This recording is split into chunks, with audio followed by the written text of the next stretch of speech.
네, 안녕하세요. 반갑습니다. 저는 시내 11의 주성철이라고 합니다. 반갑습니다. 이렇게 불금에 되게 지금 차도 한 잔씩 다 드시고 오늘 주제랑 게스트 다 아시죠? 감독님 바로 모시고 오늘의 대화를 이어갈까 합니다. 바로 아티스트 봉반대 감독님이십니다. 나와주세요.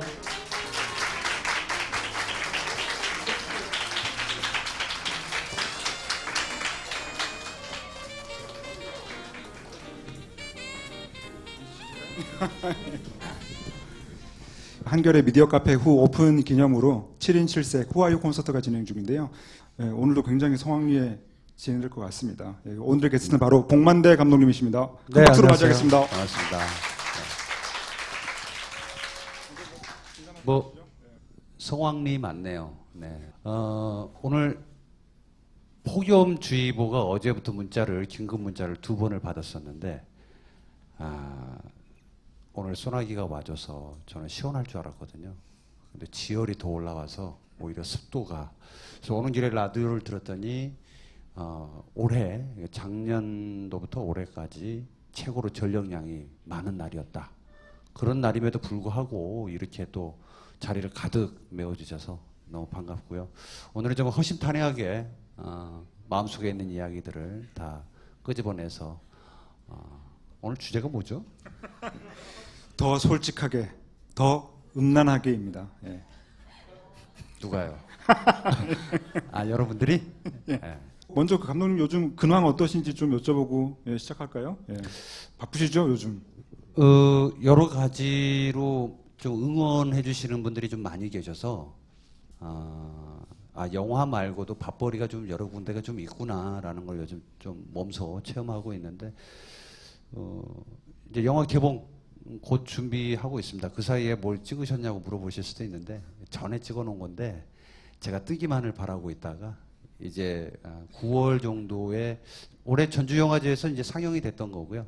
9월에 이제 더 치명적인 유혹. 전주에서 정말 난리 나셨죠. 난리까지는 아니었고요. 거짓말하고 그래요. 반응이 좀 뜨거웠습니다. 왜냐하면 아마 아티스트 봉만대 이후에 나온 작품이기 때문에 우회성을 좀 보시는 분들이 계시는데 솔직히 말씀드리면 아티스트 봉만대 전에 만든 작품이에요. 제작 기간이 거의 블록버스터급, 미션 임파서블보다 더 기획이 더 오래된 영화라고 보시면 되겠는데. 네.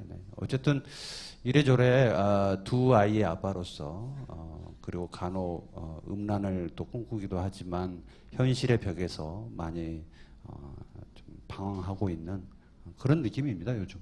정신없이 보내고 있어요. 정신없어 보이잖아요 좀. 감독님의 그 지상파 프로그램에 또 방영되지 않나요? 파일럿으로 준비했던 건데 상당히 좀 재미가 있더라고요. 좀 쉽게 얘기하면 SNS상에서 얼마나 많은 분들이 조회를 하느냐에서 엑소 찬열군부터 표창원 교수님 이렇게 한 8분이 참여한 프로그램이 있어요. 그래서 조회수가 누가 제일 많을 것 같냐 이건데 아마 8월 11일 날 SBS 11시에 보시면 제가 몇 등 했는지 알 수 있을 것 같습니다. 여러분의 기대하고 똑같을 거예요 아마. 그렇죠? 왜냐하면 조회수가 당연히 안 나오죠. 미리 말씀드리면. 왜? 저의 응원군들은 다 밤에 활동하거든요. 근데 아침부터 그걸 밤까지 찍는데 10시에 끝나요. 10시 이후부터 저의 응원군들이 나오기 시작하는데 그래서 좀 제 영화 인생을 좀 반성도 좀 했고 18초라고 하는 영상을 통해서 얼마나 많은 이야기를 할 수 있느냐. 그래서 제가 한번 대적했죠. 지상파에 정면 도전하겠다. 에로틱신 어디까지 허용할 것인가. 누가 과연 심의하는가. 방송심의윤리위원회에서도 하겠지만 왜 신혼부부 장면이 나오면 침대에서 둘이 이불 덮고 끝나는 건가. 더 나와줘. 나는 그렇게 생각하는데. 그래서 샤워신을 보면 남자들은 꼭 복근만 나오고 끝나는데 그 이상은 왜 안 되는 건가. 비누칠을 왜 평상시 우리가 하듯이 하지 않는가. 이런 거에 대해서 SNS상에서 많은 분들과 이야기를 해보려고 했으나 확실히 그걸 제가 요즘 딱 하나 느꼈어요. 뭐였냐면 우리가 이제 뭐 카카오톡이라든지 혹은 뭐 밴드라든지 페이스북이라든지 SNS상에서 이제 소통하는 창이 되게 많잖아요, 플랫폼이. 그런데 그 상에서는 사진 하나 띄우고 서로 대화 나누는 게 굉장히 많고 친구 추가하고 그러는데 실질적으로 제가 어떤 대안 제시를 하고 이렇게 한번 가봅시다, 여러분들 동참해 주세요 하면 댓글이 안 달려요. 그래서 여러분들이 만드는 댓글로 영화를 만들려고 했는데 상당히 힘들었습니다. 저의 의지는 되게 좋았어요. 그렇지 않습니까? 혁명이잖아요. 18초간 영화를 만든다. 그렇죠? 18초가 굉장히 길 수도 있는데 18초 동안. 그런데 처음에 포문은 제가 열고 나머지는 여러분들이 주는 댓글로 영화를 만들겠다. 쌍방향이잖아요, 말 그대로. 지금 여기 계신 분들도 얼마나 음란한지에 대해서 허심탄회하게 저한테 주시면 제가 그걸 가지고 이야기를 만들 수 있도록. 그 말씀하신 그 18초 영상 그 이미 예고편도 좀 떴던데 보니까 그 18초 안에 막 특수 효과도 쓰시고 뭐 욕실 장면 보니까 그 모델 겸 배우 그 이영진 씨랑 등장하시더라고요. 그래서 저는 그 프로그램 되게 기대가 됐던 게 케이블 TV가 아니라 과연 그 지상파에서 이거 어디까지 감독님 하실 수 있을까? 그러니까 저는 그 과거의 역사부터 저는 이제 계속 흘러왔잖아요. 물론 이제 IMF 때가 제 인생에도 굉장히 힘든 시기였었고 97년도가 여기 97년생 계십니까? 없으시죠? 다행이네요. 그 힘들 때 태어나셨으면 계속 힘들었을 텐데. 자, 어쨌든 미디어 자체가 상당히 많이 열려 있구나라는 거를 제 스스로가 많이 느낍니다. 과거 10년 전만 해도 지상파에서 에로틱 혹은 심지어 복만대라는 사람을 등장시켜서 얘기할 수 있는 거리가 없었어요.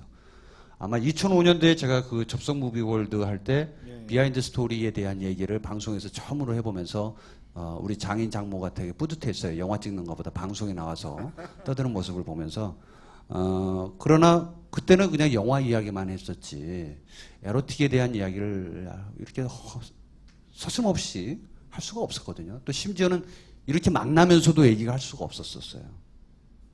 근데 많이 좋아졌다는 생각이 들었고, 그래서 지상파가 이제 조금 느린 게 아니라 내가 한 3년 좀 빨랐구나라는 생각이 들어서 앞으로 모든 기획이나 작품을 선택할 때 3년 뒤를 미리 내다보지 않고 바로 현실적으로 여러분들하고 만날 수 있도록. 떡국열차 괜찮았거든요. 그렇죠. 네, 떡국열차는 괜찮았었어요. 네. 뭐 어쨌든 그렇습니다. 네. 네, 알겠습니다. 아까 접속무비월드 말씀하셨으니까 사실 감독님하고 저 같이 했었잖아요. 김태훈 씨 네. 세 명이서 같이 하다가 김태훈 씨 때문에 그쵸. 우리 그만두게 됐잖아요. 예. 그 사실은 우리는 네. 뭐 김태훈 씨 빠지고 그냥 우리 둘만 그렇죠. 하던가 예. 다른 사람이 와서 셋이 그렇죠. 가자라는 얘기도 했었는데 해도 됐어. 예, 갑자기 이제 이게 다 같이 그만두게 되는 게 되면서 그렇죠. 의리 있는 사람이 돼버렸죠. 우리가. 우리는 의리가 없거든요.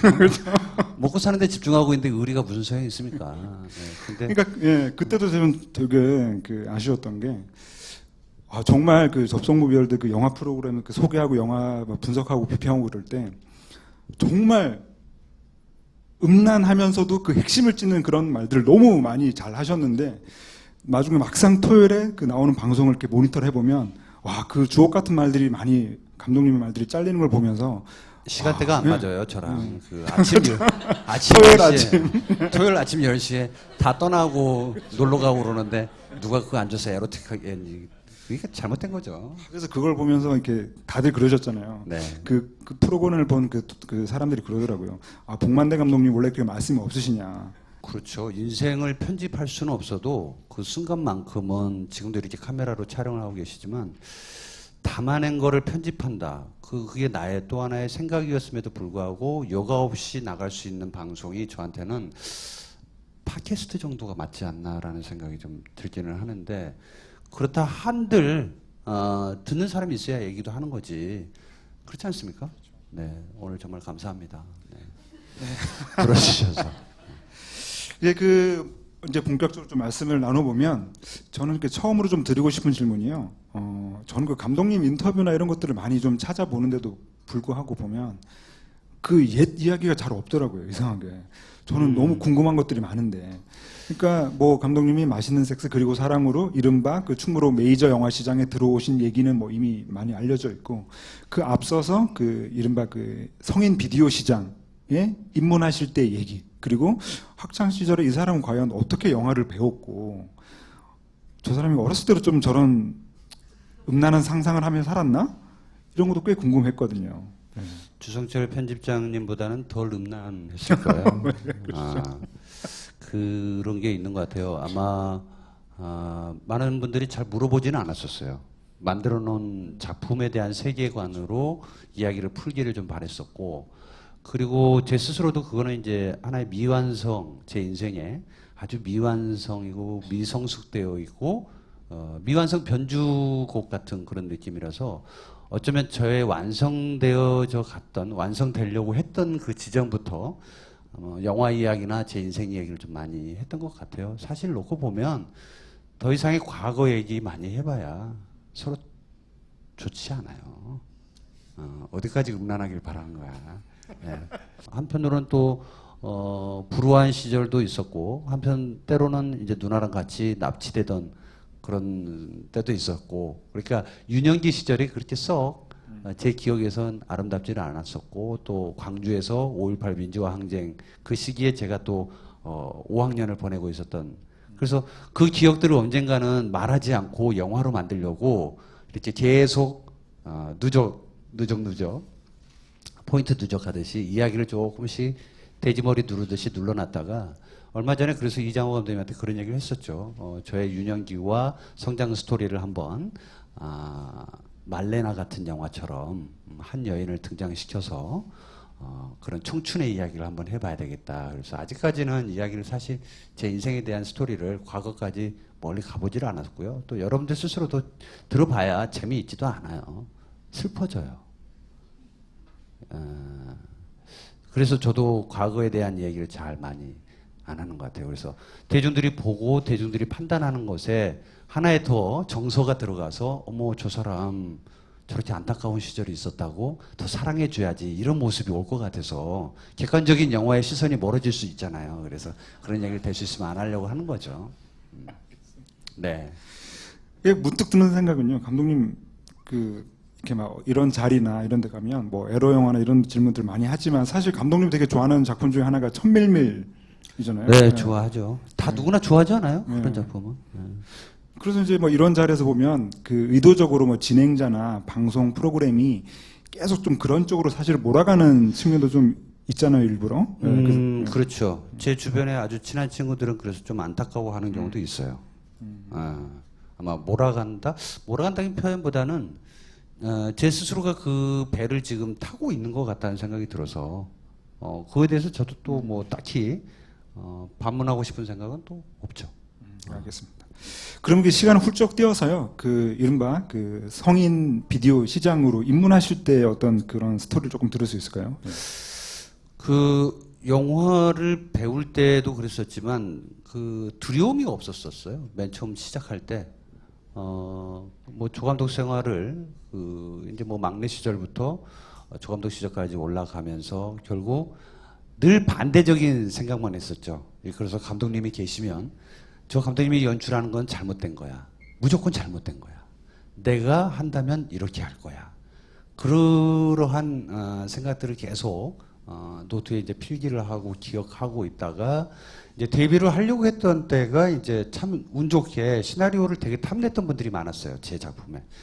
핑크 펑크라고, 오늘 그 주제하고 좀 비슷합니다만 핑크에 대한, 그런데 그게 펑크난 이야기. 그러니까 젊은 청춘들의 방황하는 이야기를 한번 해야 되겠다 그래서 신남바도 굉장히 많았어요. 한 140신 정도 넘는 대본을 제 스스로가 써서 각본 감독을 하려고, 데뷔를 하려고. 지금도 데뷔하는 감독들은 다 자기 각본을 가지고 또 등장을 해야 되기 때문에 그렇게 써놨는데 IMF가 딱 와서 정말 한 대 얻어맞았죠. 갈 데가 없어졌죠, 정말로. 영화판이 이제 춥고 배고플 때도 마찬가지지만 더 이상 그곳에 있을 수 없는 환경들이 되게 조성이 많이 됐었고, 그러면서 이제 비디오 시장으로 당시에 많은 분들이 들어오기 시작했어요. 그때가 이제 97년, 98년 정도 되는데 프로듀서라든지 아티스트, 또 광고 기획자, 뭐 광고 연출하시는 분들, 수많은 좀 나름 명석한 두뇌를 가지고 계셨고 현장에서 연출하셨던 분들이 이제 밥벌이를 위해서 이름을 좀 가명을 쓰고 들어왔던 그 시기가 있었었죠. 그때 이제 제 이름을 가지고 그 대본을 들고 갔었던 거죠. 그리고 그 시장에 노크를 하게 됐던 거였고, 지금은 이제 그런 기억이 몇 분 제가 보니까 조금 음란하신 분이 한 6번 정도 되는 것 같은데. 바로 보시면 아시나 보죠? 그딱 눈빛을 보면? 나옵니다. 어? 눈을 피하고 계시는데 그 눈 마주치세요, 저랑. 동네에 가면 그 비디오 샵들이 하나씩 있었죠. 그리고 그 비디오 샵에서 쭈뼛쭈뼛 하다가 뒤로 가시는 분들, 코너 쪽으로 가시는 분들이 주로 이제 빨간 것, 음란한 것들, 흔히 말하는 그런 비디오를 이제 선택해서 봤던 그 시절이 있었는데, 저는 또 운이 좋았던 게 뭐냐면 그 당시에 젊은 이야기들을 하려고 했었지만 또 젊은이들, 이게 대학생 역시도 10,000원이 엄청난 큰 돈이었었어요. 데이트 비용으로도. 그러니까 데이트를 할 수 없는 상황이 됐었고, 또 지금보다 더 많은 알바생들을 이제 좀 찾아보기도 힘들 정도로 많은 분들이 이제 고생을 했던 시기에 그 작품을 들고 언더 시장에 노크를 했고, 그 작품이 이제 2000년이라고 하는 작품이 있습니다. 혹시 보신 분 2000년 있으세요? 걸작이죠. 예. 보신 분 있으세요? 드셔도 됩니다. 뭐 질문할 건 아니거든요. 이분들은 왜 온 거야? 그 2000년이라고 하는 작품이 있습니다. 그게 밀레니엄 시대에 2000년도에 나온 작품이고, 주인공 이름이 2000년이에요. 농담 같죠? 보시면 알아요. 네, 그래서 2000년이라고 하는 여자아이가 참 어떻게 생활해 나가는가에 대해서, 그 젊은이들의 그 참 질풍노도의 시기를 어떻게 거쳐가는지에 대해서 이야기를 아주 편안하게 했었죠. 근데 그게 당시 10,000장 정도가 나왔습니다. 그러니까 10,000장 그러면 여러분 좀 잘 모르실 텐데, 비디오 테이프가 전국에 10,000장이 팔렸다라는 거는 그 어마어마한 거죠. 예. 1,000만 관객이 들었다라고 보시면 됩니다. 비웃는 거야? 너? 맞습니다. 그래서 그때는 숫자에 대한 개념을 잘 모르고 이야기가 있으면 하겠다 해서 복만대라는 이름도 그때 당시에는 다 가명으로 쓰던 때라 역시 제 이름도 가명으로 알았던 분이 지금까지도 있어요. 그래서 간혹 진짜 죄송한데요, 복만대 이름이 맞아요라고 물어보시는 분들도 계시지만, 당시에는 이제 다 가명을 쓰고 오셨던 분들이 많았었고, 그랬다가 이제 2002년도에 형편이 좀 나아지고 금 모으기 운동이 되고, 김대중 정부에서 이제 조금 먹고 살만해질 때쯤 다시 그 헤드쿼터 분들이 다 자기 자리로 돌아가셨죠. 그러니까 그 시장이 이제 서서히 죽어가던 때에 그때부터 좀 음란한 게 좀 많이 나오기 시작했었어요. 그러니까 우리가 누가 음란을 두려워하겠어라고 하지만 그 당시, 그러니까 금 모으기 운동으로 인해서 여러분들은 나라가 발전했다고 생각하지만 음란의 시대가 도래했다라고 생각하시면 돼요. 그래서 수많은 창작자들이 빠져나간 자리에 보따리 장수들, 일컬어서 이거 돈 좀 되겠지. 그래서 뭐 한 이틀, 3일 만에 제작을 해서 하나의 이야기가 나오고, 거기에는 뭐 이야기도 없어요. 스토리도 없고. 그래서 그냥 오로지 눈이 마주치면 오로지 살색 향연을 벌이는 그런 이야기들로 이제 계속 끊임없이 이야기를 밀고 나갔었고, 또 그때 이제 대학생들도 다시 환경이 좀 좋아져서 다시 제자리를 다 찾을 때쯤 서서히 거기서 독버섯처럼 스물스물 이제 피어나오기 시작합니다. 그래서 호텔에는 들어가지 못했고, 주로 이제 모텔 정도로 3번 채널이라든지 더 몇 번 채널을 아시잖아요. 그 채널로 이렇게 들어갑니다. 그래서 사실은 어려운 시기를 겪으면서 제작자들이 살아보겠다라고 이야기를 만들기 시작하면서 정말 말도 안 되는 이야기가 뭐 500만 원에 뭐 1,000만 원에 이렇게 만들어지던 그런 시기가 또 있었죠. 그러니까 아마 저도 되게 운이 좋은 케이스라고 얘기를 하는데, 2002년도에 러브콜을 받고, 그러니까 충무로에서 러브콜을 받은 건 2001년도부터였는데 2002년도부터 그래 영화를 한번 해봐야 되겠다 해서 맛있는 섹스 그리고 사랑이라고 하는 작품으로 데뷔를 하게 됐던 거죠. 근데 원래 제목은 사랑이었었어요. 얼마나 아름다웠겠어요. 어? 그래서 이제 제가 그 시기에 저도 운 좋게 이제 메이저라고 하면 이제 메이저고 상업영화라고 하면 상업영화인데, 거기에서 오는 피로도도 굉장히 많이 있었고 의욕은 있었으나 내 정신 상태는 단거리 선수였던 거예요. 그러니까 4일의 시간, 그러니까 이거죠. 이제 3일의 시간, 그리고 3번은 무조건 나와야 되고, 3천만 원 미만으로 이제 만드는 게 비디오 시장이었어요. 그래서 333의 법칙이 있거든요. 근데, 그 비디오 시장 자체에서 제가, 이야기를 만들고 해왔던 게 15작품이 있었는데, 단거리 선수라는 게 뭐였냐면, 내가 만드는 창작의 세계가 3일을 주면 6일 동안 촬영을 하는 거예요. 잠을 안 자요. 제 스스로가. 왜? 시간을 많이 벌어야 되잖아요. 그러니까 배우를 학대하겠죠. 그 배우는 거의 정신을 못 차리고 제 이야기만 따라올 거 아니겠어요? 그리고 제가 직접 시나리오를 쓰고 연출하고 촬영을 하면서 진행을 했으니까 어마어마한 스피드가 있겠죠. 그래서 뭔가 집요하게 배우들이 물어오면 너 감독할 때 해. 물어보지 마. 지금 시간 없어. 내 눈 봐. 빨갛지? 그러면서 이제 계속 몰아서 이야기를 계속 찍어왔던 시절에 그 기간이 영화 촬영 그렇지 못하더라고요. 독재가 없이 그 왕이 없는 거죠. 모든 게 소통을 해야 되고 내가 장면 하나를 바꿔도 사람들과 이야기를 나눠야 되고 그러니까 내 스스로의 창작의 기회가 순간 번뜩 이런 장면 좋겠다 하고 이제 김성수나 김서영한테는 얘기를 하면 그 친구들도 이제 신인이니까 오케이 감독님 저는 감독님 믿고 지금 시작한 거니까 죽이 됐든 밥이 됐든 감독님이 잘 하셔야 돼요. 믿고 따라와 했는데 다른 스태프들이라든지 이야기를 만들어 갈 때 되게 좀 고통스러운 부분들이 좀 없잖아 있었죠. 근데 사실은 모호한 경계로 계속 얘기를 해왔던 것 같아요. 그러니까 에로티시즘에 대해서, 에로틱에 대해서 비디오와의 또 차별점, 또 우리나라에서는 이제 핑크 무비라는 게 없잖아요. 그런 형식을 이제 갖는 거지만 로망 포르노도 없고 그리고 이제 체계가 잘 안 잡혀 있는 이 시점에서 과연 관객은 얼마나 이 영화를 봐줄까 했는데 낮에 돌아다니는데 그래도 많이 봤어요. 역시나 저의 염원이었던 저는 음란하든 아니면 좀 정숙하든 어쨌든 영화라고 하는 판타지의 공간에 서로 뭔가를 갈구하는 것도 있겠지만 남녀가 둘이 손잡고 영화를 보는 게 참 저는 좋다고 생각을 했고 앞으로도 그렇게 가야 된다고 생각을 하고 있는데 제가 음란이 점점 음란하다라는 생각을 계속 해왔고 아마 태생적으로도 우리 어머니가 그래요. 야 너는 태어날 때 고추에서 쌀이 나왔던 내가 그 꿈을 꿨던 것 같아. 그래서 가만히 있어봐요 어머니. 태교는 누구는 뭐 용도 나오고 그런다는데 고추에 쌀이 나오는 게 이게 뭐죠? 그러면 쌀값을 버는 건가 고추로? 뭐 이런 뭐 얘기를 쭉 해왔는데 우리 어머니도 되게 이제 유머스럽게 이야기를 풀어왔지만 제 스스로도 뭐에 기인돼 가지고 내가 왜 이 이야기에 좋아하고 여기에 함몰돼서 이 질곡의 세월에서 나오질 못하고 있는 건지 아니면 거기서 즐기고 있는 건지도 잘 모를 때가 많아요. 결혼하면서 한번 무너졌고요. 음란에 대한 나의 창작의 세계가 결혼 전에는 상당히 많은 판타지를 꿈꿨는데 제 뜻대로 안 된다라는 것을 알았어요.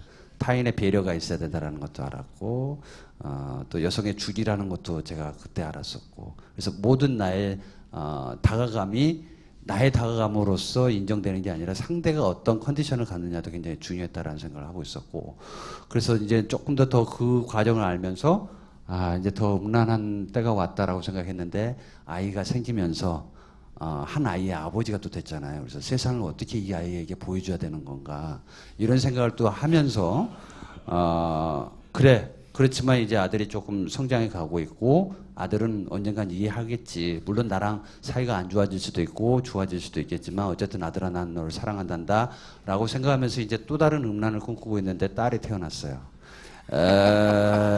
그래서 대한민국 사회에서의 딸의 존재는 대단히 위대하고 또 앞으로 이 대한민국을 이끌어갈 인재로서 충분히 너의 세상을 만들어줘야 되는데 아빠는 지금 음란을 꿈꾸면 안 되겠지.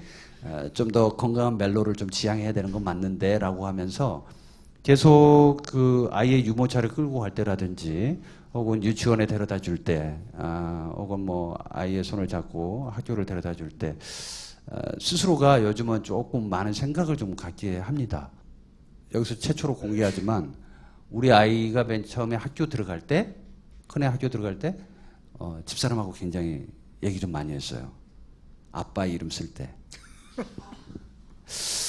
야, 나는 세상에 선입견이 없이 편견 없이 살고 있는데 누군가는 그런 생각을 하지 않겠어?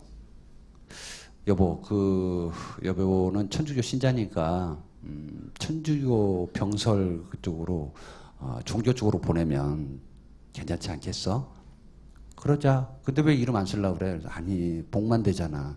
알아보면 너 복만대 아들이야? 이렇게 물어볼 것 같다는 생각이 드는 거지. 그래서 그러지 않길 위해서 다른 가명을 쓸까? 그랬더니 오버하지 마. 그리고 당신 유명하지도 않아. 라고 했는데 유치원 때는 그냥 넘어갔습니다. 아마. 근데 이제 초등학교 큰애가 들어가면서 담임 선생님이 그랬더래요. 너희 아빠가 아티스트 복만대야? 이랬더란 거야. 설마 했겠죠. 근데 이제 대한민국에 제가 찾아본 바로는 복만대는 한 명밖에 없고 봉씨 중에 유일하게. 그런데 다행이었어요. 왜냐하면 아티스트 복만대 제목 맨 처음에 메인 타이틀 만들 때 고민을 많이 했었는데 플레이보이 복만대로 하자가 1순위였어요.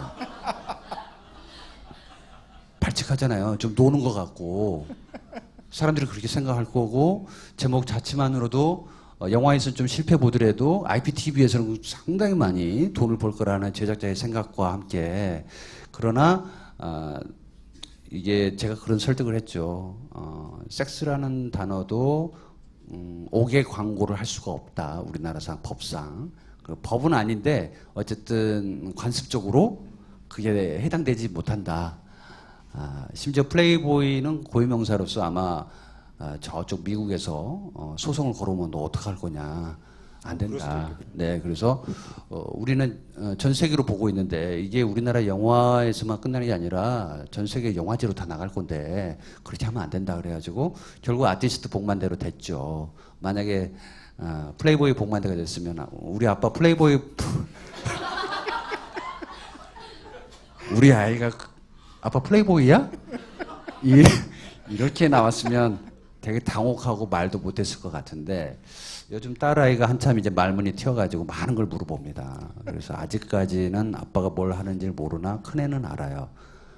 그러면서 좀 조심스럽고 여러 가지 생각이 드는데 그렇다고 해서 제가 만드는 이야기의 구조가 이제 서사가 끊임없이 이제 비디오 방에서 소진되거나 모텔 방에서 소진되는 이야기로 만들진 않아왔고 또 사실은 요즘 솔직하게 좀 더 하나 얘기해드리면 요즘 남성 관객분들이 좀 많이 떨어져 나갔어요.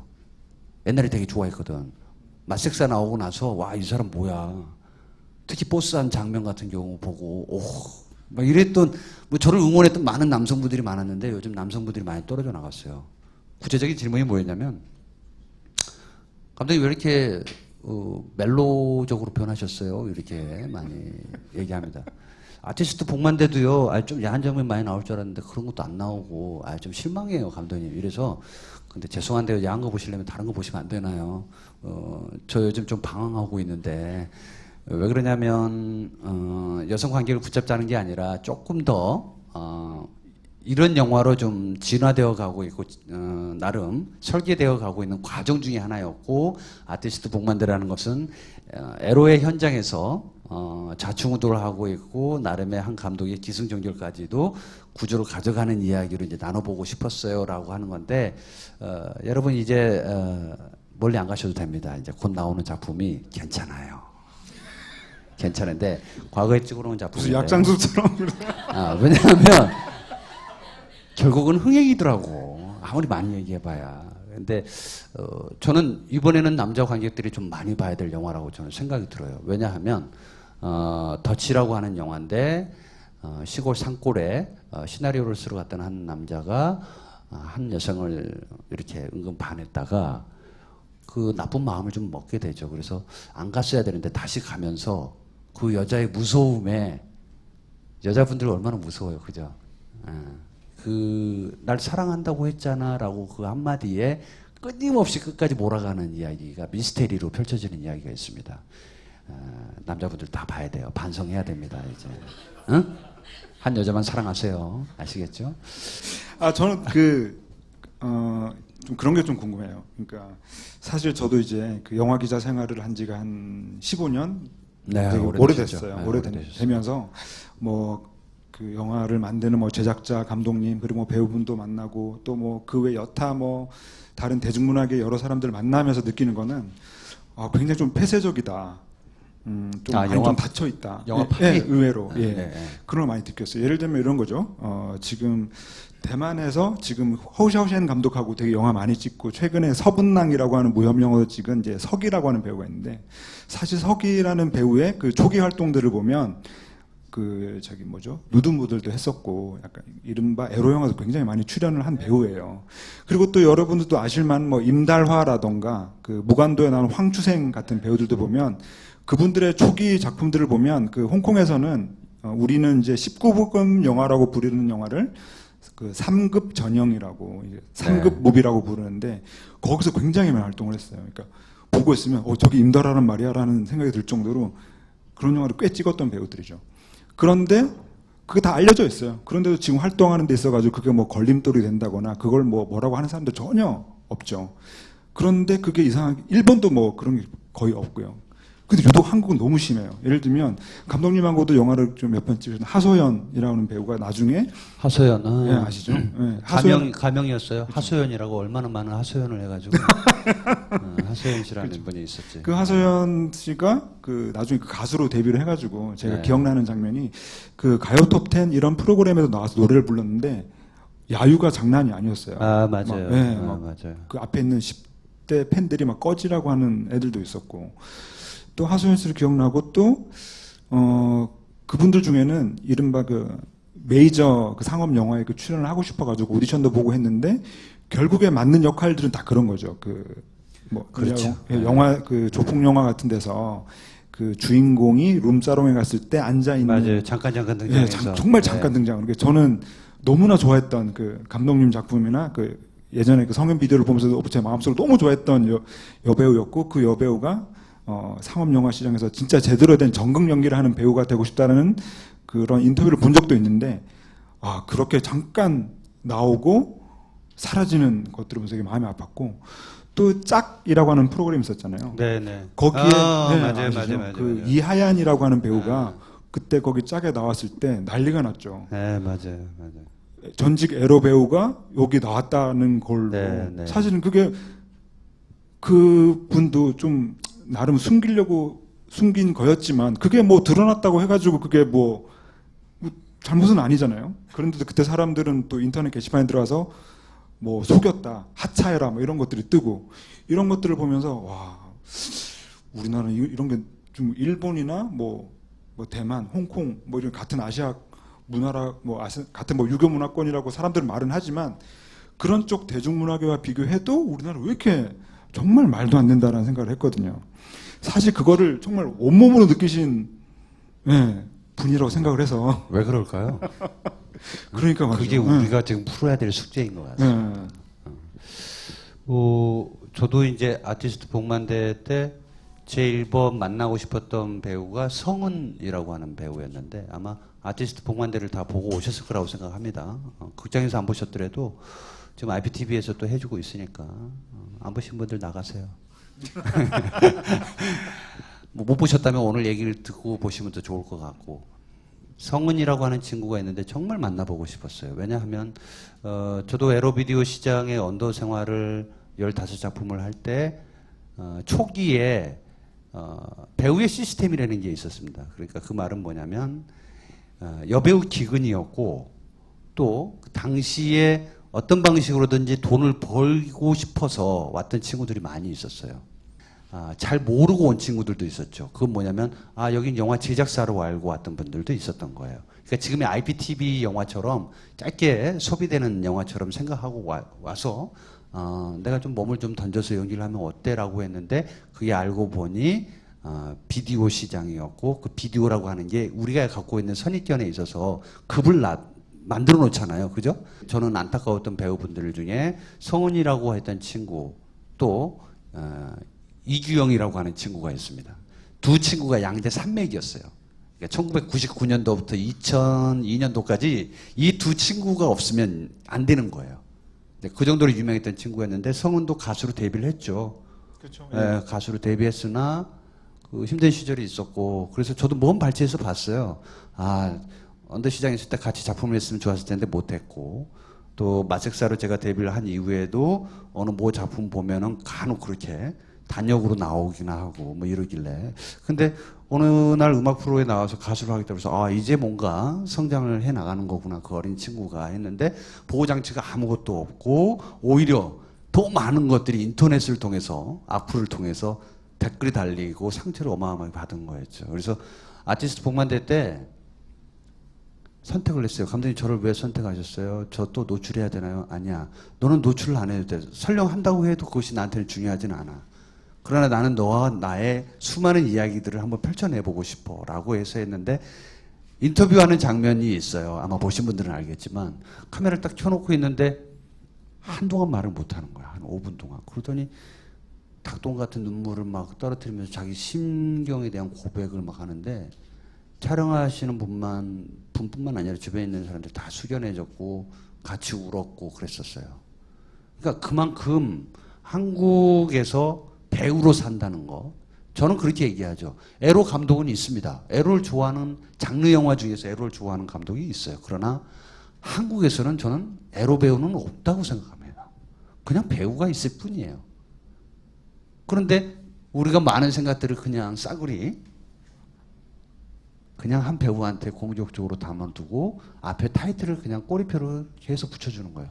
에로 배우, 에로 배우 이렇게 얘기하는데 듣는 사람도 기분 좋을 리는 없겠지만, 오히려 그래서 제가 그럽니다. 나도 진짜 에로 배우 좀 만나보고 싶다. 근데 저 지금까지 에로 배우 한 명도 못 만나봤어요. 물론 매체의 특성상 앞에 에로틱이 붙어 있다고 그래서 에로 배우라고 하는 것도 좋지만, 그게 칭송이면 좋아요. 일본처럼. 그러나 그런 환경도 아니기 때문에, 그래서 아마 배우군이 더 줄어드는 것 같아요. 그리고 또 시장 자체가 굉장히 많이 다르죠. 그래서 누군가를 보호해달라고 얘기를 하는 게 아니라, 그 작품을 보고 그 작품을 선택한 사람과 또 그 작품을 좋은 작품이라고 생각을 했지만 좋지 않은 감독을 만났거나 좋지 않은 상황의 제작 환경을 만나서 만들어진 영화라고 볼 수도 있거든요. 저는 제일 1번 불행한 배우가 뭐 에로 배우로 활동하다가 사라진 배우들이 아니냐, 보호받지 못하는 배우들이지 아니냐라는데, 저는 그게 아니고 산딸기 세븐에 나온 여배우 일컬어서 누군지 아세요? 모르잖아요, 우리. 예. 그게 무슨 얘기냐면, 아날로그와 비디오의 경계에 딱 그 지점에 있었던 배우분들이 어느 한순간 다 사라져 버렸어요. 우리도 기억하지 못하게. 왜냐하면 영화의 원형인 산딸기 1부터 그 흥행을 계속 달려갔던 영화들이었으니까 거기에 배우로 계속 나갔던 거예요. 충무로에 다방 나갈 때 양장점에 들려서 언니 이 옷 좀 잠깐 내가 입고 갈게. 그리고 이제 각그레인저 하나 중고로 뽑아서 이렇게 배우라는 타이틀을 갖고 이렇게 감독님들 만나고 했던 분들이 에로티시즘에 대한 세계관으로 계속 표현해왔던 모습들이 어느 순간부터 이제 영화 문법이 바뀌고 에로 문법이 바뀌면서 리얼리티로 가버린 거예요. 그러니까 하나 예를 들까요? 조금 답답해하는 것 같으니까.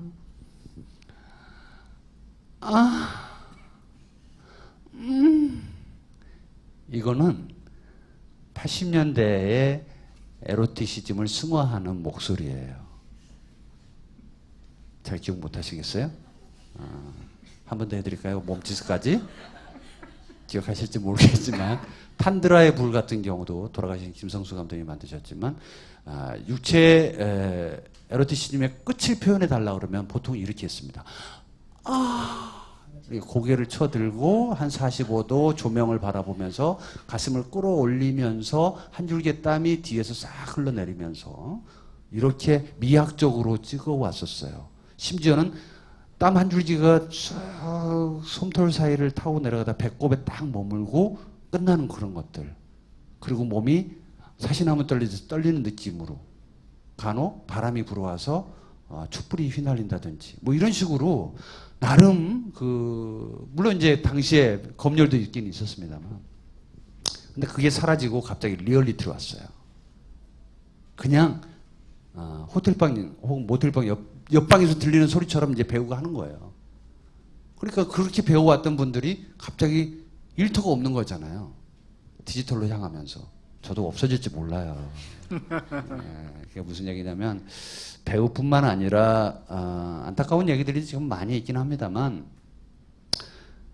배우군이 없어요. 그러니까 쉽게 말해서 저도 더 솔직한 얘기를 찍고 싶은데 배우한테 설득해야 되고 배우는 대본을 보고 이거 좀 더 수정해 주시면 안 되겠어요 라든지 뭐 이렇게 그러려면 제가 좀 더 이야기로서 더 탄탄하게 다가가야 되는데 나인송즈 같은 영화도 하나 못 만드는 거잖아요. 쉽게 말하면. 그래서 좀 답답할 때가 많이 있습니다. 그래서 저 혼자 가야 될 게 아니라 그런 문화적 측면도 좀 고려해야 되지만 여배우에 대한 혹은 남자 배우에 대한 고려도 우리가 많이 해야 될 것 같고 그런 관심을 계속 불러일으키면서 그 관심을 댓글로 좀 많이 달아주셔야 돼요.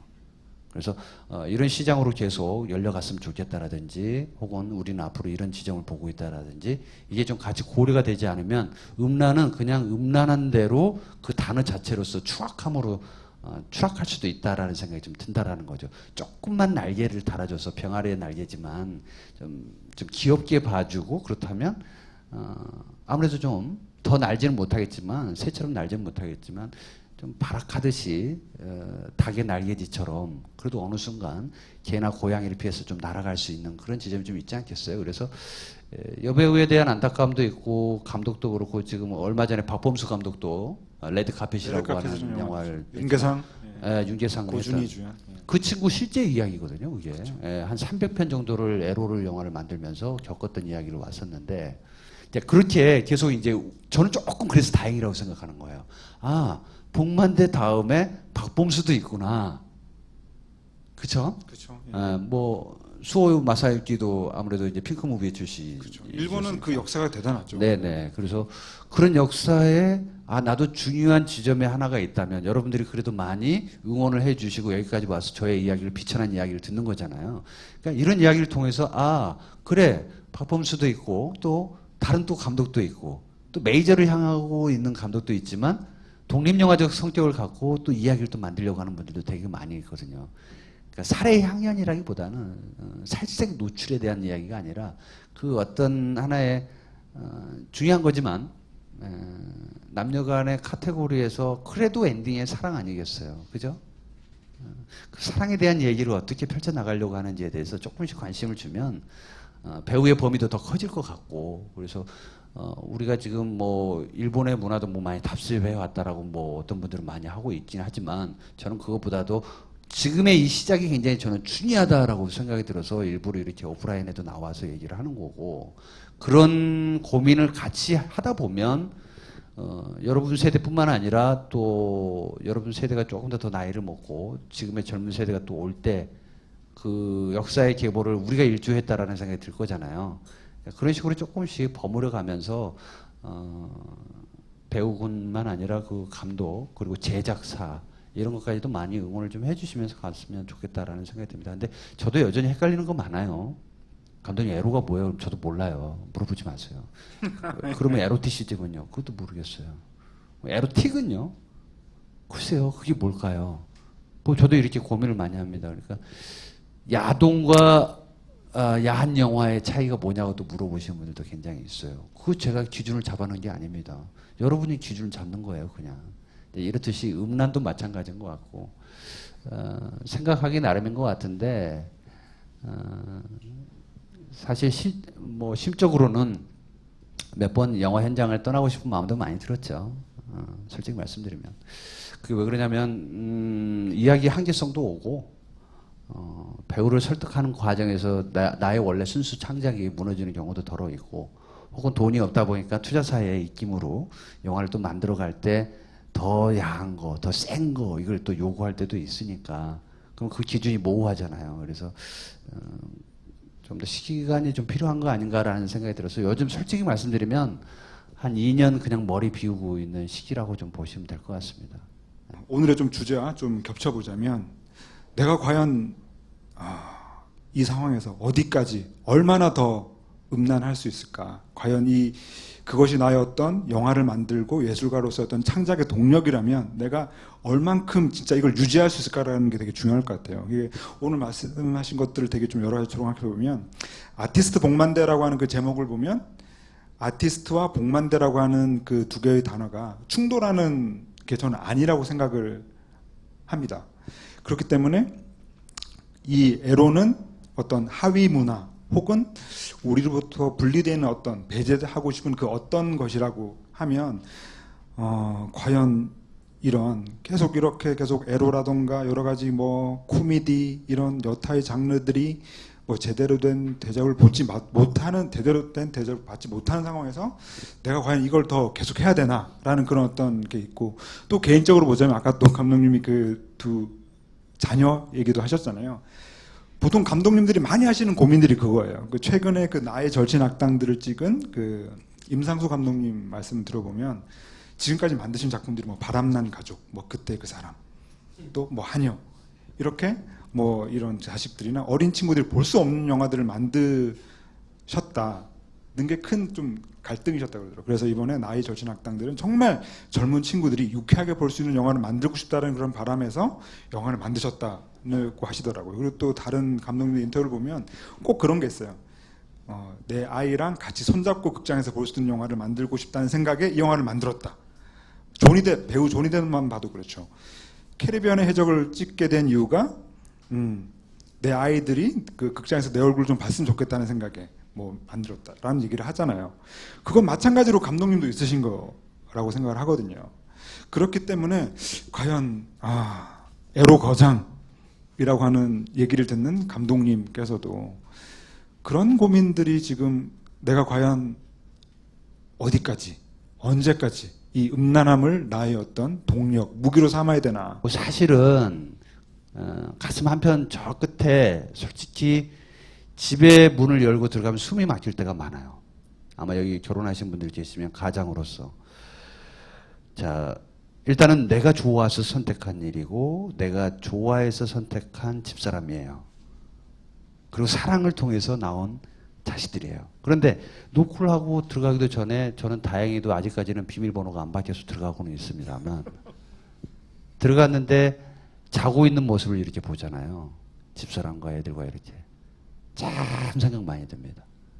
그래서 불 꺼놓고 혼자 소파에 가만히 앉아있을 때가 많아요. 아마 저뿐만 아니라 모든 가장이 그럴 거라고 생각하는데 내가 잘 살고 있나? 잘 가고 있나? 난 왜 이렇게 불안하지? 난 내 인생이 왜 이렇게 불안할까? 그러면서 요즘 드는 생각이 아침에 눈을 뜨잖아요. 눈을 떴다 다행이다. 살아있다. 이 생각이 요즘 많이 합니다. 중년으로서 영화적 책임, 에로틱, 집에서는 어떠한 생각도 나지를 않아요. 단지 이야기를 접할 때 내가 어떤 얘기를 해야 되나. 그러나 조금 더 내 스스로가 검열 없이 좀 마음대로 해봤으면 좋겠다라는 생각은 해볼 때가 많이 있습니다.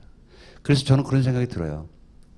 인생의 삶의 무게의 반이 여기 실려 있고 나의 영화적 순수 창작의 세계가 반이 있어요.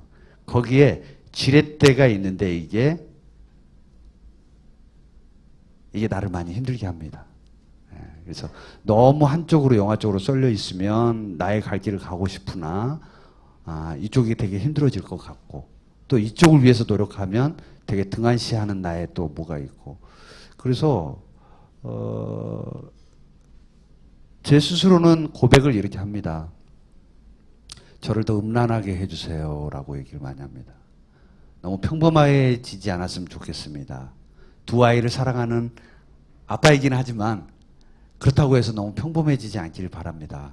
언젠가는 아이들이 이해할 날이 오겠죠. 이해 못하면 외국으로 보내고 나는 기러기 아빠로서 생활을 하면 되겠지만 어쨌든 내가 좋아하는 일을 끝까지 하다가 가게 됐으면 좋겠다. 그러나 누구의 검열 없이 내 스스로 검열 없이 정말 내가 정말 할 수 있는 이야기를 하나는 꼭 만들어야 되겠다라는 생각은 늘 하고 있죠. 근데 그것이 어떤 범위에서 어떻게 만들어질지는 모르겠어요. 근데 요즘 조금 안타까운 게 하나 있습니다. 요즘 제가 사랑하는 대상이 바뀌어버렸어요. 그래서 그런 것 같아요. 우리 둘째 딸한테 너무 포커스가 가가지고 너무 이쁜 거야. 너무 이쁘고. 근데 사랑의 대상이 좀 달라지거나 혹은 제가 나쁜 마음으로라도 어떤 다른 데 가서 사랑을 막 이렇게 하거나 혹은 요즘 20대들이 어떤 사랑을 하는지 30대가 어떤 고민을 하는지 심지어는 경험 아닌 경험이지만 간접적으로든 직접적으로든 이혼도 한번 해봐야 내가 그 상처도 알고 그 이야기를 좀 더 자연스럽게 만들 것 같은데 그 경험의 문을 너무 차단해 놓고 있는 게 아닌가라는 생각이 들 때가 있다는 거죠. 그래서 두 가지 생활에 약간 어려움이 있습니다. 그래서 약간 집을 나오면 잠깐 쉬었다가 계단을 내려가요. 문을 열고 나왔을 때 잠깐 드는 생각은 잊어먹고 싶은 거예요. 난 집을 나왔다. 나는 지금부터 아티스트다. 에로 감독이다. 그래서 온통 여러분 저는 솔직히 말씀드리면 에로만 생각해요. 그리고 포르노 보잖아요. 뭐 안 본 것처럼 그러고 있어요. 표정을. 포르노 보잖아요. 그러면 야, 이 앵글 기가 막히게 찍었다. 어떻게 이런 생각을 하지? 하면서 그냥 교육용으로 저는 솔직하게 이렇게 봐요. 그래서 꼭 기억해놨다가 영화에서 어떤 장면에서 나도 이렇게 좀 만들어봐야 되겠다라는 생각도 좀 들긴 하는데 자료도 방대한 자료들이 많이 있습니다만 다시 제가 어둠 속에서 관객들과 만났을 때 어떤 얘기로 해야 될지도 고민을 해야 되니까 그래서 집에 들어가기 전에도 한 번 더 생각해요. 비밀번호가 안 바뀌었겠지? 그거와 들어갔을 때는 이제 코스프레를 아빠로 해야 된다. 저는 문득 우리 큰애를 몇 살 때부터 나의 영화를 보여줄까라는 생각을 좀 한 적이 있습니다. 오늘 사실은 이 강연이 오늘 있다라는 걸 알고 목욕탕에서 저 혼자 샤워하면서 그 생각을 했었어요. 내가 몇 살 때 야동을 봤지? 15살인 것 같아요. 그래서 앞으로 우리가 5년 남았다. 5년 뒤에는 분명히 볼 것 같아. 어디서든. 그래서 너가 맨 처음에 보는 거는 아빠 거야 된다라는 생각으로. 술은 아버지한테 배우듯이. 네. 야, 다른 작품 좋겠지만 기준이 생겨야 돼, 기준이. 그래서 아빠가 만든 영화야, 이게. 이걸 먼저 봐. 그래서 아직 제가 언더 때 만들었던 15작품은 비디오로 그대로 데크는 지금 없는데 청계천 가서 사야 되겠지만 15작품은 제 비밀 상자에 그대로 들어가 있습니다. 그래서 이제 그 상자를 열면 판도라의 상자가 열리는 것처럼 아이의 세계가 신천지가 되겠죠. 그래서 우리 아빠가 이런 걸 만들었다고? 왜 그런 얘기를 하냐면 저희 이제 제가 제일 존경하는 또 장인 어른이 이제 돌아가셨습니다만 7년 전에 제가 비디오 시절부터 집사람을 만났잖아요. 그러니까 뭐해? 뭐 하는 사람이 그래서 그냥 감독이야 아빠. 그래서 감독? 영화 감독?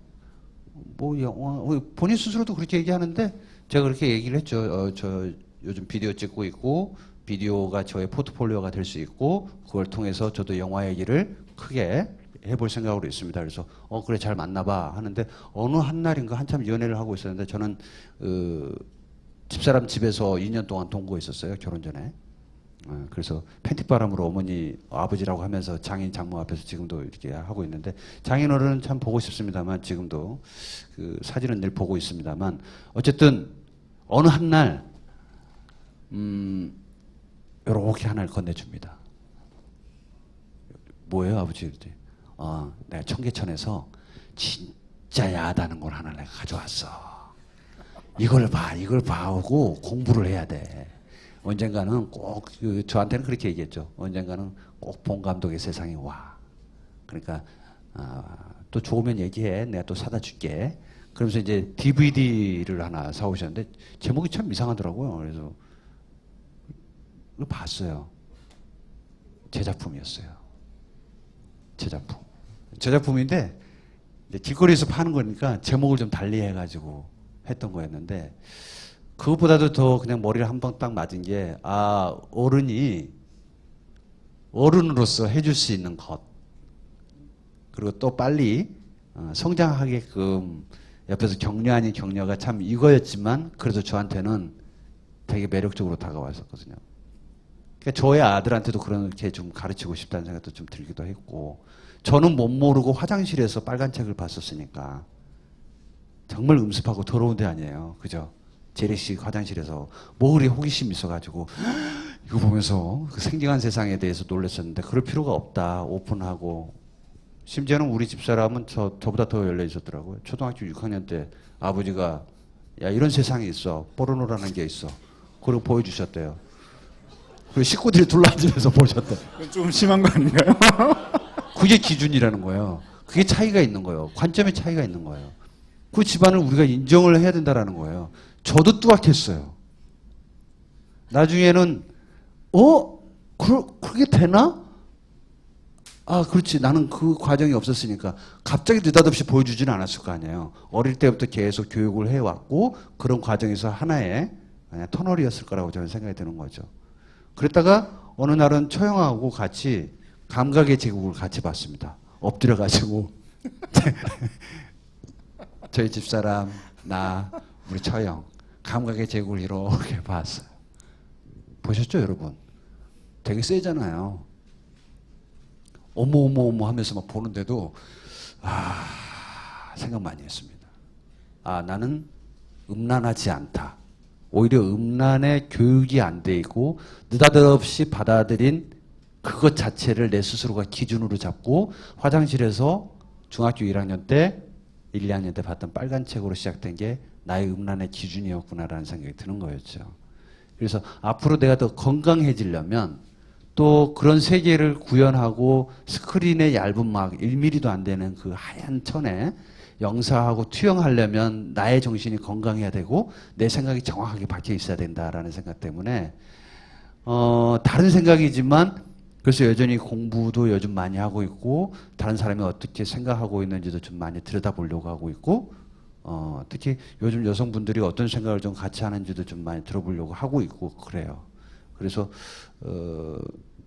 저의 위대한 꿈은 1000만 감독이 되고 싶어요.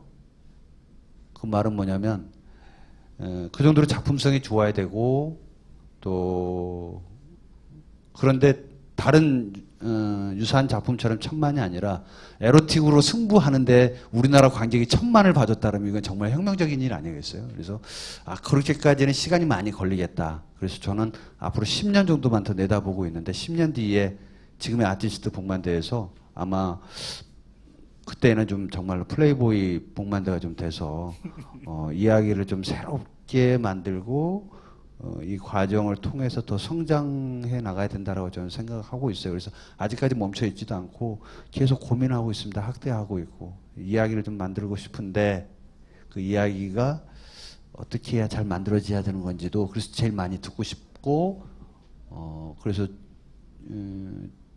저 인스타그램 하거든요.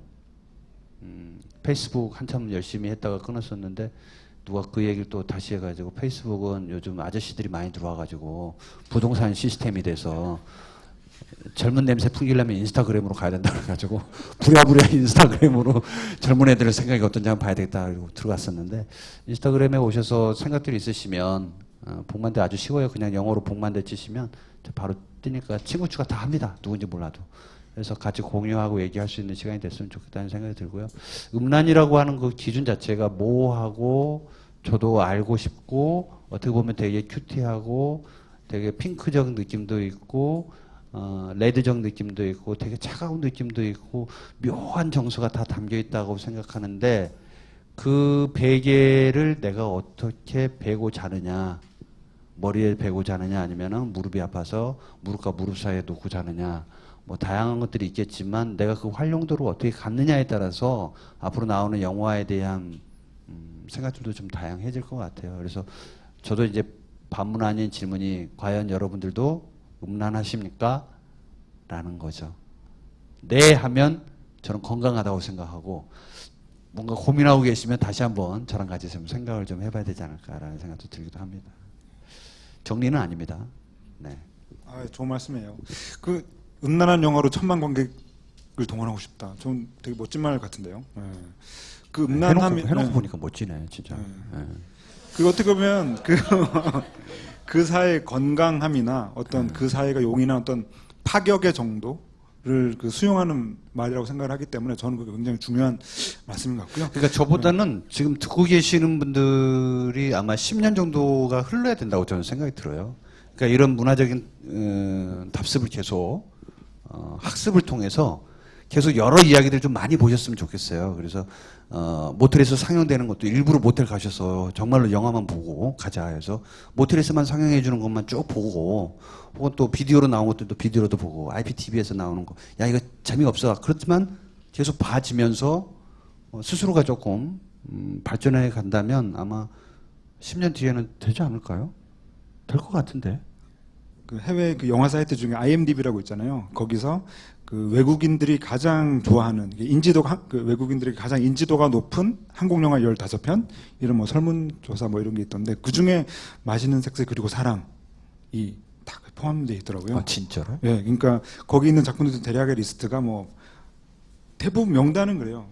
박찬욱, 봉준호, 김지훈 세 분의 영화가 뭐 2편 이상씩 포함되어 있으니까 뭐 나홍진 감독의 뭐 추격자 뭐 정도를 빼면 다들 이렇게 한 편씩 있는데 그 중에 이제 그 작품이 포함되는 걸 보고 와 해외에서도 뭐 올드보이나 뭐 살인의 추억 뭐 이런 뿐만 아니라 감독님의 영화를 이렇게 좀 많이 알려져 있구나.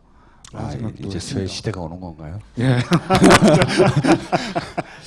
솔직히 좀 부끄럽습니다만 그 맛있는 섹스 그리고 사랑 이후 그러니까 10년이 되던 차에 아티스트 복만대를 만든 거였어요. 그러니까 저의 반성의 그 역사를 한번 되짚어본 거였는데 한편으로 반성하고 있는 거는 그런 생각했었어요. 맛있는 섹스 그리고 사랑을 김서영, 김성수를 다시 불러다가 비포 선라이즈, 비포 선셋처럼 되게 좋은데요? 10년 뒤에 이들의 사랑이 어떻게 됐나 분명히 다시 만들면 이거 굉장히 많이 볼 것 같은 거야. 근데 그 이야기의 확장성을 두려면 어마어마한 또 스토리가 필요하잖아요. 그래서 내가 지금 게으름 피고 있나? 좀 더 가야 되는데 못 가고 있는 요인이 뭐지? 나는 왜 이렇게 돌고 있지? 제 화법이 그래요. 그래서 영화도 그런가? 다이렉트로 가야 되는데 너무 돌고 있나라는 생각이 좀 들기도 하는데 어쨌든 솔직히 맛섹사 같은 영화를 다시 한번 만들고 싶다라는 생각을 계속 머릿속에 두고 있는데 이게 제가 계획하고 있는 대로만 되면 좋은데 세상 일은 그렇지 못하잖아요. 그래서 아마 조만간에 약속할 수 있는 거는 저는 5년 단위로 늘 제 꿈을 꾸고 있거든요. 왜냐하면 너무 많은 꿈을 꾸면 언제 빨리 죽을지도 모르는데 꿈도 못 꾸고 죽기까지 해버리잖아요. 그래서 5년 단위로 꿈꾸고 있는데 제가 지금 46이니까 50에 제가 딱 기준이 있어요. 50 전까지 맛섹사를 훨 능가하는 이제 제가 그 50의 지점에서 바라볼 수 있는 이야기를 한번 만들어 보려고 하고 있으니까 그때까지는 좀 기다리시면 어쨌든 그 링크 좀 걸어줘요. 알겠습니다. 제가 그런 것들 보내주고 그래야지. 예. 맨날 야동 보내주고 그래. 알겠습니다. 예, 오늘 급 마무리 해야 될 것 같아요. 예. 오늘 되게 좋은 말씀 많이 들려주신 복만대 감독님 앞으로의 새로운 10년의 또 음란의 역사를 또 기대하겠습니다. 감사합니다. 예, 고맙습니다. 고맙습니다. 화이팅!